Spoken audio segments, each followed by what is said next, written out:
Die Here het op my hart gelê om vandag oor die sonde van hoogmoed te praat. Want hoogmoedigheid is 'n sonde wat God absoluut haat. Want hoogmoedigheid is teenstrydig met alles wat Jesus wil hê ek en jy moet wees. Nou onmiddellik toe ek begin het met my voorbereiding is daar sommer so 'n klompie punte in my gedagtes.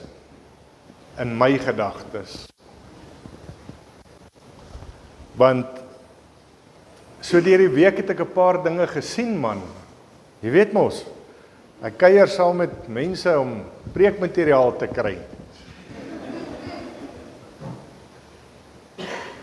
En sommer die eerste gedagtes, haal ek die bekende ou geestelike hoogmoedpunte uit. Julle ken dit mos.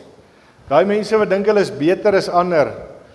Daai mense wat dink hulle is heiliger as ander. Ja, daai mense wat dink hulle is meer enlightened as ander. Hulle het 'n ander link mos as ek en jy. Hulle fokus so op hulle eie geestelike groei en hulle gawes en hulle talente dat hulle hierdie meerwaardige en veroordelende houding kry. Hulle het 'n gebrek aan nederigheid en dit gaan vir hulle meer oor die uiterlike wat mense daarom van my sien in plaas van wat binnekant in my hart aan die gang is. Mense raak ook homself regverdigend. Mense dink hulle het kennis, hulle het ervaring, hulle kry drome, hulle het visioene, hulle hou die reëls, volg hulle na en al daai goeters en dan raak hulle self righteous, maar ek is okay. Want ek weet. Ek is seker. Ek is reg. Want ek het die Here gehoor. En dan kry ons daai mense wat ander kritiseer. Hulle verkleineer ander mense en medegelowiges word gesien as minder geestelik. Het julle al gehoor mense praat van groot gelowiges? Ja, daar's mense wat klein gelowiges is, maar dan kry jy mense wat hulle sê, "Jog, het jy daarom al gesien? Nee, is daarom maar 'n groot gelowige." Ons moet almal gelowiges wees. Ons moet vas staan in dit, maar ons hemel party mense op want hulle hemel hulle self op. Hulle stuur mos hierdie boodskapies wat hierdie very high and too mighty to come by boodskapies is, want hulle het hierdie visioen van die Here gehad. Of hulle het 'n skrifgedeelte raak gelees en hulle lees hom heeltemal uit konteks uit, want hulle kyk net na die spesifieke vers en dan kom hulle en hulle vat daai vers en hulle wil almal slaan met daai vers, want kyk wat het ek raak gelees en dis die woord van die Here. Hoekom gaan kyk jy nie na die konteks nie, nê? Gebrek aan liefde. Ware geestelikheid, wanneer ek en jy werklike verhouding met die Here het, dan loop ek en jy in nederigheid en liefde. Hoogmoed maak ons liefdeloos en hoogmoed maak ons selfgesentreerd. En dan sal mense wat hoogmoedig is en hulle het hierdie geestelike blindheid, hulle is onbewus van hulle trots, hulle is onbewus dat hulle hierdie houding ingeloop het en dit is so gevaarlik vir Christendom. Want ons ander kyk na dit en ons sien dit. En hierdie is die punte wat so vinnig in my gedagte opgekom het, maar die Here vat my toe heeltemal op 'n ander pad. Heeltemal. Spreuke 6 vanaf vers 16. Hierdie 6 dinge haat die Here. En 7 is vir sy siel 'n gruwel. Trotse oë, leenagtige tong en hande wat onskuldige bloed vergiet, 'n hart wat onheilsplanne beraam, voete wat haastig na die kwaad toe loop, een wat as valse getuie leuns uitstrooi en tussen broers tweedrag saai. Die Here haat dit. Die Bybel sê verder in 1 Johannes 2:16, want alles wat in die wêreld is, die begeerlikhede van die vlees en die begeerlikhede van die oë en die grootsheid van die lewe is nie uit die Vader nie, maar is uit die wêreld. Meeste van Christene, meeste van ons sal erken, ons het 'n stryd met hierdie begeerlikhede van die vlees. Ons het 'n stryd met die begeerlikhede van die oë. Ons weet wat dit is om te begeer. Ons haat dit, want ons weet dis nie reg nie en ons probeer van dit af wegvlug.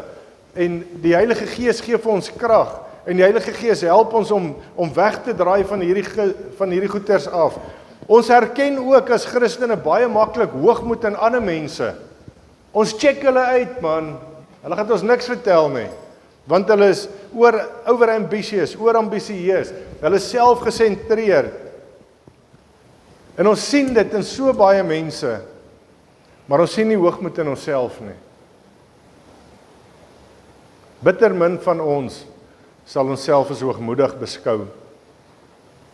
Die meeste van ons sal erken, ons is nie volmaak nie. Ons is nog nie so naby aan die beeld van Christus, soos dit ons graag wil wees nie. En ons sal erken, daar is areas in ons lewens, wat ons graag en sal wil verbeter. Ons doen dit. Baie Christene sal dalk net omdraai en sê, maar weet jy wat, ek het selfvertroue, man. Ek het selfvertroue, ek is selfversekerd. Die ergste mag dalk wees in my lewe dat ek myself sien as meer talentvol en dalk 'n bietjie meer intelligent as die ander, maar ek is nie trots nie. Ek is nie hoogmoedig nie, want ek gee God al die krediet vir dit wat ek bereik het en vir wie ek is, want dit is deur die krag van die Here wat ek hierdie dinge bereik. Maar hoogmoedig? Ek? Nee, nie ek nie. As ek so hier in myself kyk, nee, ek dink nie is ek nie.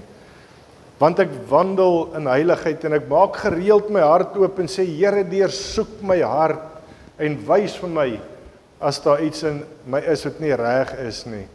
So ek is seker daarvan die Here sou my wys as daar hoogmoed in my lewe was. Die meeste van ons probeer om nederig te wees. Ons is versigtig om nie te spog soos die fariseërs nie, want ons het mos nou gehoor wat sê die Here Jesus van die fariseërs. So ons probeer om nie te wintie te wees en te vol van onsself nie. Ons kom by 'n jolla met ons nuwe baie ref ons net so 2 keer saggies. Nee. Nie 3 keer hard nie.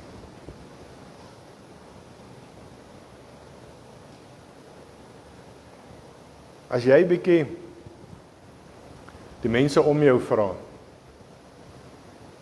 na aanleiding van dit wat ek nou gesê het, gaan hulle jou as hoogmoedig sien?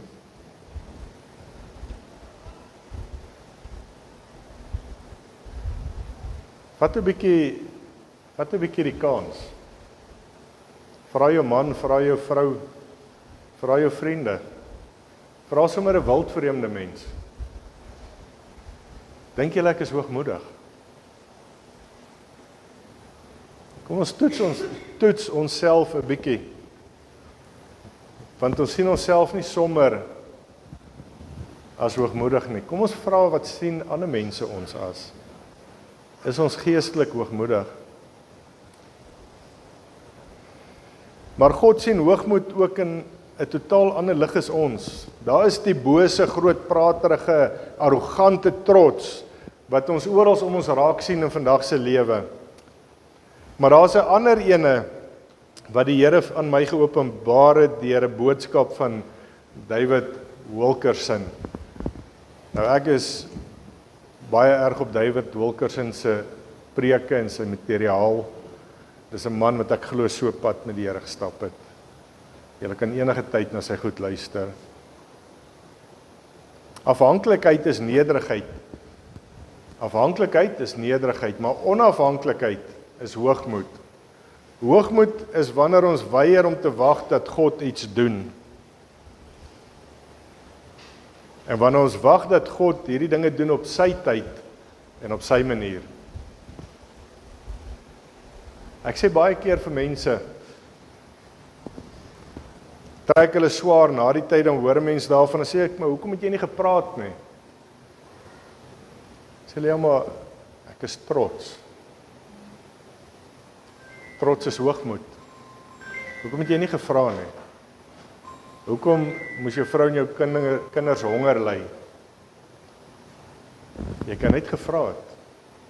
Maar dis hoogmoed. So ons vra mekaar nie vir hulp nie, want ons is hoogmoedig. En ons doen dieselfde met die Here.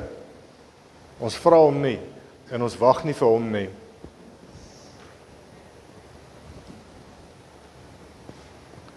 Hoogmoed kom en hoogmoed storm in en hy gryp al die dinge en hy vat dit in sy eie hande.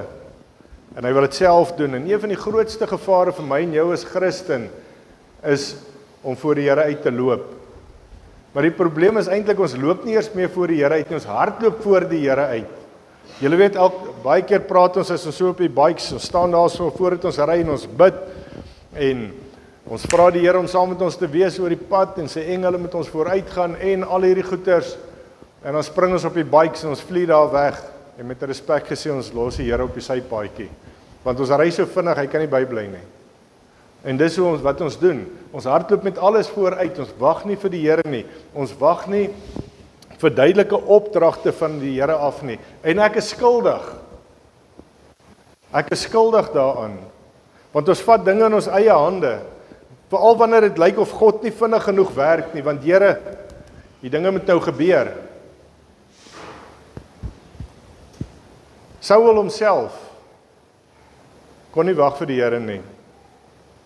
Toe Samuel Saul as koning gesalf het, ons lees daar in 1 Samuel 9:25, daarop het hulle van die hoogte afgegaan die stad en hy het met Saul gespreek op die dak.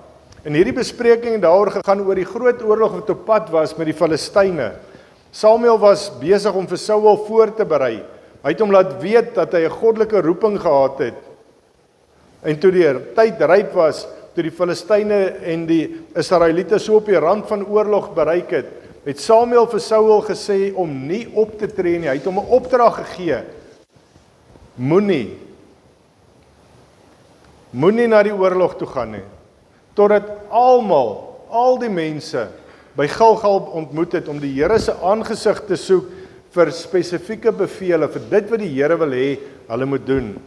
Ons lees, en jy moet voor my uit na Gilgal afgaan, 7 dae lank moet jy wag, totdat ek by jou kom, en jou bekend maak wat jy moet doen. 1 Samuel 10 vers 8. Samuel het God se stem verteenwoordig. Hy was die profeet. Die Here het deur hom gepraat. So, die Here het vir hom hierdie soewereine opdrag gegee. Ek sal julle wys wat om te doen. God sal al die planne maak. Hy sal hulle wys hoe om oorlog te maak. Saul het die opdrag gekry om niks te doen nie, behalwe as om te wag by die altaar by Gilgal. En dan moet hy daar wag vir die woorde wat kom. Maar die oorlog het begin toe Jonathan 'n garnisoen van die Filistyne verslaan het by Geba. En Jonathan het die wagpos van die Filistyne verslaan wat in Geba was, en die Filistyne het dit gehoor. Daarop het Saul die ramshoring laat blaas en die hele land om vir hulle te sê, laat die Hebreërs dit hoor, en die hele Israel het hoor sê, Saul het die wagpos van die Filistyne verslaan, en ook het Israel homself haat gemaak by die Filistyne. So is dan die manskappe opgeroep agter Saul aan na Gilgal toe. Ons lees dit in 1 Samuel 13. Saul het ongeduldig gewag. Israel is in paniek, toe hy die manne oproep en hulle is agter die Filistyne aan, en hulle sien die Filistynse weermag wat verskyn, het duisende strydwaans, 6000 perderuiters, en 'n weermag wat so groot gelyk het, soos die sand op die strand, hulle kan hulle nie tel nie. Saul se weermag was verlate aan alle kante, dit was 'n deurmekaar spul, daar's nie eers een ou wat 'n swaard by hom gehad het nie. Die ouens het sekels, byle, hamers, plaasinstrumente by hulle gehad. Die einste oorlog wat Samuel 'n paar maande gelede met Saul op die dak bespreek het, dit was veronderstel gewees om 'n tyd van bymekaar kom by Gilgal te wees, om te wag vir die Here se aanduiding, sy aanwysing. Maar Saul het soos ek en jy gemaak. Hy het vir die Here 'n spertyd gegee.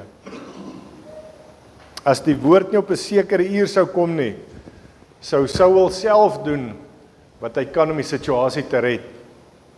Ons lees daarvan 1 Samuel 13:9 en hy het 7 dae lank gewag tot die tyd wat Samuel bepaal het, maar toe Samuel nie by Gilgal kom nie en die manskappe van hom al verstrooid raak, het Saul gesê: "Bring na my die brandoffer en die dankoffers." En hy het die brandoffer geoffer.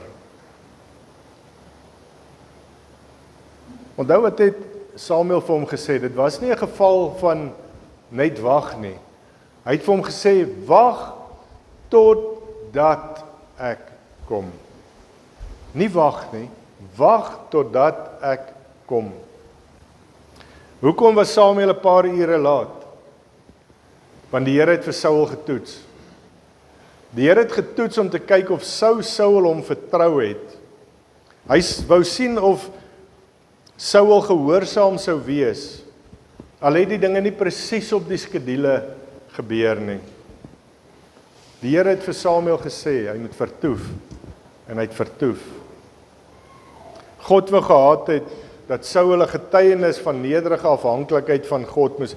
Hy wou gehad het, mense moet sien, ek Saul is niks nie, al is ek 'n kop langer as enige man in hierdie volk. Ek is niks nie, ek wag tot God gepraat het. Ek doen niks uit my eie uit nie. Maar ou Saul, hy het nie die toets geslaag nie. Soos baie van ons vandag. Hy het hom loshande gepluk. Hoeveel toetse het jy al gepluk? Met wag op die Here. Hy het gekyk na die omstandighede om hom, die manne het hom begin wegloop, hulle het begin dros. Hy het benoud geraak, hy het begin twyfel, en hier in sy kop het logika vir hom gesê: Saul, my chomma, jy moet nou iets doen.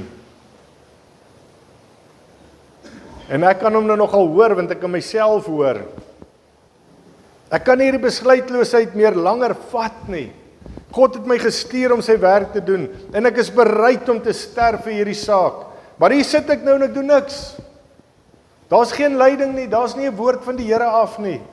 Ek moet sorg dat iets gebeur, voor alles verby is. As ons aanhou om niks te doen nie, gaan hierdie situasie heeltemal buite beheer raak. Hoor jy jouself? Dis hoogmoed. Hierdie drang om 'n beheer te wees van 'n situasie. Saul het regtig geglo, dinge is besig om buite beheer te raak. En ek het al net so baie geval met dit. Ek haat dit om nie in beheer te wees nie. Nie omdat ek, baie mense noem my 'n kontrolfreak, maar ek is nie regtig 'n kontrolfreak nie. En ek wil nie in beheer wees omdat ek die baas wil wees nie, omdat ek oor ander wil baas speel nie. Ek hou net nie daarvan om hierdie gevoel van hopeloosheid nie, hierdie gevoel van afhanklikheid nie, hierdie gevoel van sit en kyk in iemand anders se oë nie. Ken julle dit? Ja. Ek en jy raak oor angstig om in beheer te wees. Ons wil dinge nou hê. Ons is ongeduldig. Daar's so baie dinge om te doen, daar's so min tyd. Ons dink by onsself, hoe lank nog, Here? Hoe lank nog?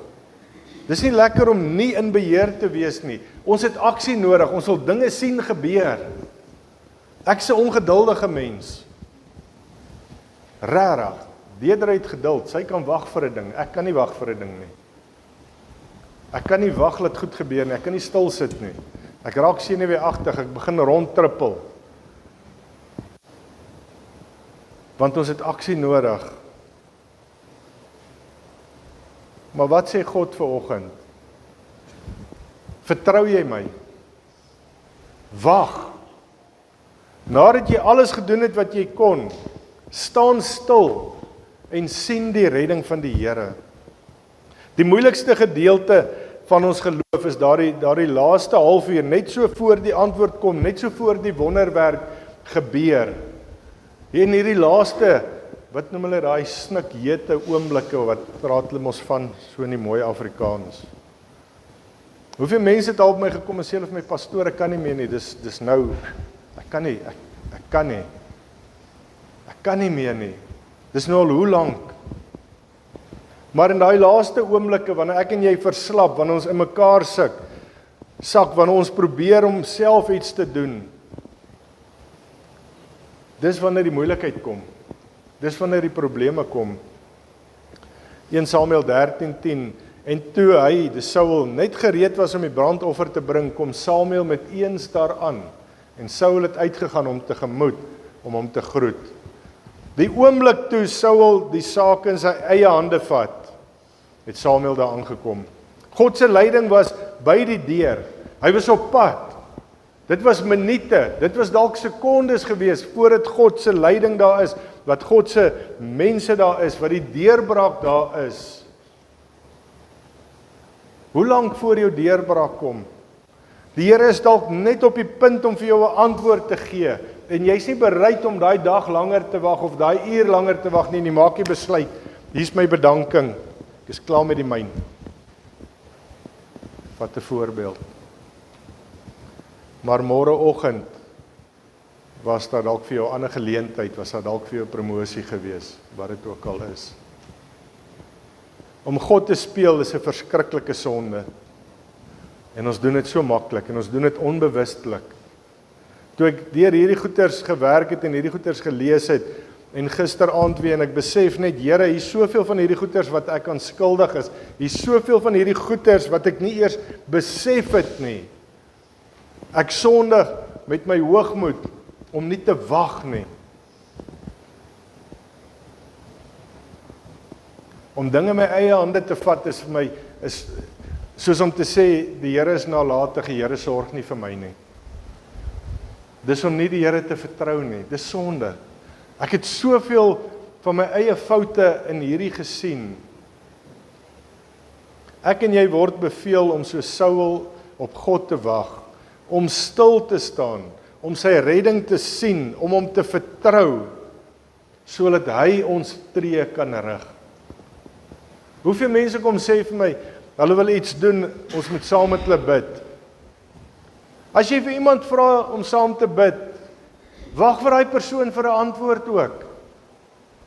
Want ons vra mekaar mos om te bid. Dan moet ek mos kan bevestig waarvoor jy vra. Maar nog voor ek 'n antwoord kry, hoor ek net, nee wat, geskap, daar gaan ek my dinge gedoen. Ons doen dieselfde met die Here.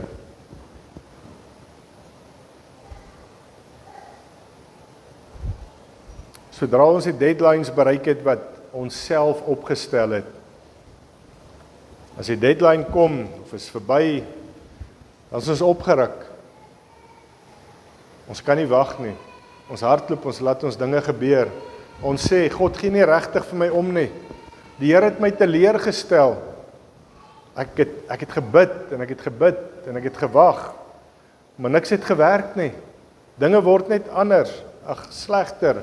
Ek kan nie net hier sit en toelaat dit almal oor my loop nie. Samuel se opdrag was, gaan na Gilgal toe en wag. Ek sal kom. Jy sal jou aanwysings kry. Alwaarvoor Saul verantwoordelik was om te wag. God wou eintlik vir Saul hoor sê, God hou sy woord. God het gesê, wag vir aanwysings en ek sal wag. As God moet, sal hy weermag van sy engele stuur om hierdie Filistyne te verwoes. Dis nie my oorlog nie. Dis alles in die Here se hande. Al wat ek beveel was om te doen, was wag vir die antwoord. En is die opdrag vir my en vir jou ook. Wag. Maar nie 'n hoogmoed sê, God het dit seker nie bedoel nie. Miskien het ek verkeerd gehoor. Die probleem lê by my sien en my hoor. In steede daarvan om God se woord te staan, begin ons om dinge self uit te werk. Hier in die laat aande in die bed, hier vroeg in die oggende word ons wakker. Dan lê ons daar en ons bedink al hierdie goeters en dan op 'n stadium dan kom ons sê, ons Here, dis hoe ek sien ons gaan hierdie ding uitsorteer. Nee, ja, Quentin, ons doen dit. Here, ek dink dit is wat U nou moet doen en dan gaan ek hierdie doen. Ja, Daleen, ek kan sien. Dis sonde as ons iets doen, as dit nie God se duidelike aanwysing was nie. Dit mag 'n baie goeie plan wees, dit mag 'n goeie idee wees, ons kon dalk 'n paar slim manne gevra het rondom dit, en 'n paar slim vrouens gevra het rondom dit, en dit lyk of dit die enigste opsie is, maar as dit nie is wat God wil hê nie, is dit sonde. As jy enigiets aan God wil bewys, wys vir hom dat jy geduldig vir hom kan wag. Dis hoe ons werklik vir God wys wie ons is en hoe lief ons hom het, is om te wag. Saul het 7 dae gewag, maar dit was onheilige wag. Hy was ongeduldig, hy was kwaad, hy was vol vrees, hy was dikbek gewees. Ekskuus, ek en jy moet in geloof wag. Ons moet glo dat God vir ons omgee en ons liefhet en hy sal daar wees op die regte tyd. Wag is so belangrik. Hoor wat sê Jesaja in 25 vers 9. En hulle sal in die dag sê, kyk, dit is ons God op wie ons gewag het, dat hy ons kan verlos. Dit is die Here op wie ons gewag het. Laat ons juig en bly wees oor sy hulp. Is dit nie mooi nie? Ons het gewag, die Here het gehelp. Ons het gewag, die Here was daar. As ons wil gaan kyk na 'n mooi voorbeeld, dan kan ons gaan kyk na Dawid. Hoe sy wag teenoor Saul sin was. 2 Samuel 5:22, maar die Filistyne het nog weer opgetrek en hulle in die dal Rephaim versprei. Toe raadpleeg Dawid die Here en hy die Here sê, jy moenie optrek nie, trek agter hulle om en val hulle van vlak voor die balsembosse aan. En as jy 'n geruis van voetstappe in die toppe van die balsembosse hoor, moet jy gou maak, want dan het die Here voor jou uitgetrek om die leer van die Filistyne te verslaan. En Dawid het gedoen net soos die Here hom beveel het, en hy het die Filistyne verslaan van Gibeon af tot naby Geser. Gewag op die Here en hy het hierdie geweldige oorwinning behaal. Hoogmoed kom vermy ons om bereid te wees om diensknegte te wees. Want vandag is dit mos nie 'n cool ding nie. Dit is mos nie lekker sharp om 'n diensknegt te wees nie. Maar hoor wat sê Paulus in Romeine. Hy sê ek is 'n diensknegt van Jesus Christus, Romeine 1:1. Jakobus het homself ook 'n diensknegt van die Here genoem in 2 Petrus 1 vers 1. En wat sê Jesus Christus? Vir wie ons navolg, hoor hierso. Maar hy het homself ontledig deur die gestalte van 'n diensknegt aan te neem en aan die mense gelyk geword. En 'n gedaante gevind as 'n mens het hy homself verneder deur gehoorsaam te word tot die dood toe. Ja, die dood aan die kruis, Filippense 2 vers 7. En dis hoe ons gedagtes moet wees. Ons sê ons is Christene. So wie is ons? Ons is disippels, navolgers van Christus Jesus. Ons wil soos hy wees. Ons wil groei en meer soos Jesus lyk. En daarom moet ek en jy se gedagtes wees soos Jesus Christus in. 'n Diensknegt het nie 'n wil van sy eie nie, maar sy meester se woord is sy wil. Hy luister wat sê die baas. Die kruis verteenwoordig die doodgaan van al my eie planne, van my idees, van my begeertes, van my drome, van my hoop. Die belangrikste van alles is die absolute doodgaan van my eie wil. Nederigheid word net by die kruis geassosieer. Daar is nie iets anders te nie. Julle onthou, ek het julle al vertel, toe ons daai 1 jaar uit Namibië uitkom, het ek my eie ek begrawe, daar in Namibië. En ek het die grafie gebou, en wat het ek daar opgesit? 'n blommetjie vir oorlede Jaco. Nee, ek het 'n kruis opgesit, want daar by daai kruis simboliseer, daar lê my eie ek. Filippense 2 vers 8, en hy het homself verneder deur gehoorsaam te word tot die dood toe, ja, die dood aan die kruis. En hy het vir sy disippels gesê in Johannes 4:34, my voedsel is om die wil te doen van hom wat my gestuur het en sy werk volbring. Johannes 5:30 sê, en ek kan uit myself niks doen nie, soos ek hoor, oordeel ek, en dis Jesus se woorde. En ons dink ons is beter. Ons dink ons weet beter, ons dink ons kan anders te doen, ons dink ons kan die baas wees en ander mense rondskop. Maar hier kom Jesus Christus en hy's disipel. Hy kruisig sy eie ek. Hy wat God is, kruisig homself en hy word 'n mens, hy word 'n baba, afhanklik. Hy was voete. Maar ek en jy, ons is hoogmoedig. Check net my balkie man, check net my balkie. Ek is die leier, ek is die baas. Hoekom? Jesus is 'n voorbeeld. Ek is op my knieë en ek was die voete. Ons almal sê ek wil regtig die Here se perfekte wil doen. Maar ons sit ons harte op iets wat ons wil hê. Want dit klink goed, dit klink logies. Maar is dalk nie God se wil nie. Ons vas en ons bid vir dinge wat ons wil hê. Ons sit by die Here se voete. Ons eien dit vir onsself. Ons staan op en ons sê, ek eis daardie op in die naam van Jesus. Daai is my huis, daai is my kar. Ek gaan hom vat, ek gaan hom kry. Ons eien dit vir onsself. Ons verklaar hierdie goeders in Jesus se naam, dis myne. Dan kom die dinge nie, dan begin ons die demone te bind. Want die demone vat hierdie goed van ons af weg en ons bestraf die Satan en ons gaan te kere. En alles. Ons haal Bybelverse aan. Die Here het gesê ek beplan vir julle voorspoed, nie teëspoed nie, en. Hierdie is vir my en ek spreek dit oor myself. Ons kry ander mense wat saam met ons stem en saam met ons bid en sê, "Yes, go Jaco, go. You can do it, dis joune." Maar is hierdie goeie idee God se gedagte? Onthou, a good idea is not always a God idea. Die vraag is, hierdie idee, hierdie gedagte, hierdie ding, kan jy daarvan af wegloop en dit afsterf? Kan jy eerlik sê, Here, miskien is dit nie die duiwel wat my wil stop nie. Miskien is dit U. So Here, dis oukei. Ek gaan hierdie ding los.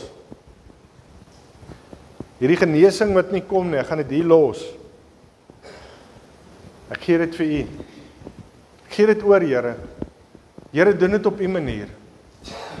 Doen dit op U manier. As dit U wil is, julle weet daai gevaarlike gebed. Here, as dit U wil is. Here, laat U wil geskied. Amen. Punt. Niks anders te nie. Here, U wil. Baie Christene beland deesdae in die moeilikheid, want hulle hoor die stil, sagte stemme. Maar daar's verwarring, nadat ons hierdie stemme gehoor het. Dinge werk nie reg uit nie, omdat daar nie eers 'n dood gaan in die eie ek is nie. Ek glo en ek weet, God praat met sy kinders. Ek weet dit. Ons kan werklik God se stem hoor. Maar ek en jy kan God se stem werklik hoor, net eers as ons die eie ek begrawe het. Want anders hoor jy jouself. Anders hoor jy jouself. As jy jou eie ek begrawe het, gaan jy God se stem duidelik hoor. Is jy soos Paulus, Johannes, Stefanus, is jy werklik dood vir die wêreld? Is daar niks in jou wat sê, maar dis vir my, dis ek, my eie ek nie? Is dit werklik, Here, U wil? Here, is U wil hê ek moet hierdie huis opgee, ek moet hierdie goeders opgee, ek moet my bike opgee, wat ook al. Dis oukei, Here. Here, is U wil werklik hê ek moet alles vat en ek moet in 'n caravan gaan bly langs die dam en al die geld vir armes gee. Is dit oukei? Sal ons dit doen? Is jy bereid? Hoor jy werklik die Here se stem of hoor jy jou eie stem? Het jy jouself al gekruisig? Eie ek, jou eie begeertes, jou eie toekomsplanne. Het jy dit al gekruisig? Ek en jy het nodig om nederig te wees Want nederigheid is totale afhanklikheid van God. Dis om God te vertrou om die regte ding op die regte tyd te doen op die regte manier. Hoekom hoor ons so baie keer van mense wat nie kos in hulle huise het nie en hulle bid en hulle gaan sit by die tafel, lui die voordeur klokkie, bring iemand vir hulle gekookte etes. Hoekom gebeur dit nie met ons nie? Vra ons die vraag. Hoekom is daar mense wat finansiële behoefte het, hulle kort R10.102 vir 'n ding.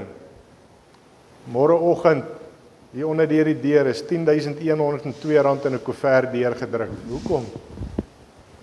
Is daar verskil in die nederigheid wat hulle voor die Here het? Is dit omrede hulle totaal en al afhanklik is van God? En ons is afhanklik van ons paychecks en ons goeie werke?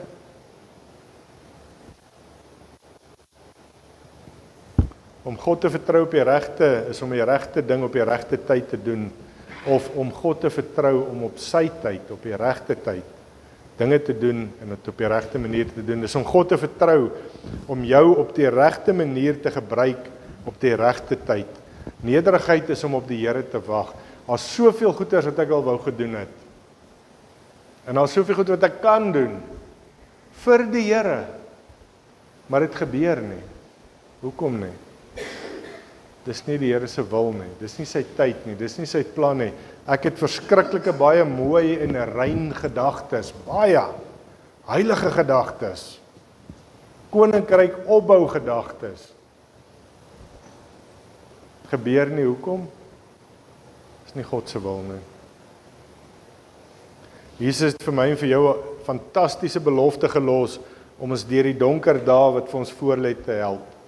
Hy het gesê: omdat jy die woord van my lydsaamheid bewaar het, sal ek jou ook bewaar in die uur van beproewing wat oor die hele wêreld kom en die bewoners om die aarde op die proef stel. Hier beloof die Here, as ons na hom luister en ons bewaar sy woorde, gaan hy na ons kyk. Maak nie saak hoe donker dit raak nie, maak nie saak hoe moeilik dit raak nie. Jesus sê jy het getrou gebly toe jy deur die wêreld getoets is. Jy het met blydskap vir my gewag om dinge uit te werk. Nou, terwyl alles om jou in chaos is, terwyl al hierdie wêreldse toetse aan is, sal ek jou bewaar. Jy het bewys dat jy my vertrou. Maak nie saak wat kom nie. Ek is by jou. Dis mooi, né? As jy oortuig, dis vir die Here vir jou kan sê vandag. As jy oortuig, jy is op 'n plek met die Here, dat hierdie vir jou gaan tel, vertrou jy die Here werklik? Is jy bereid om te wag? Is jy nederig? Is jy afhanklik van die Here? Of is daar hoogmoed in jou lewe? As jy huis toe gaan, spandeer tyd met die Here. Vra vir die Here, Here wys my. Here help my. As daar enige hoogmoed in my lewe is, soos ek vroeër gesê het, vra die mense om jou. Maar die belangrikste is jy afhanklik van God? Of is jy hoogmoedig en dink jy, me, myself and I. Ek sorg al vir myself 50 jaar. Waar's God in jou prentjie? Amen. Baie dankie, Abba Vader. Here, dat ons vanoggend weer 'n geleentheid het om onsself te ondersoek. En ek bid Heilige Gees dat U ons sal help om werklik met opregtheid en met oop harte na onsself te kyk. En ek weet, Here, U het met my gepraat, daar's dinge wat ek moet verander in my lewe.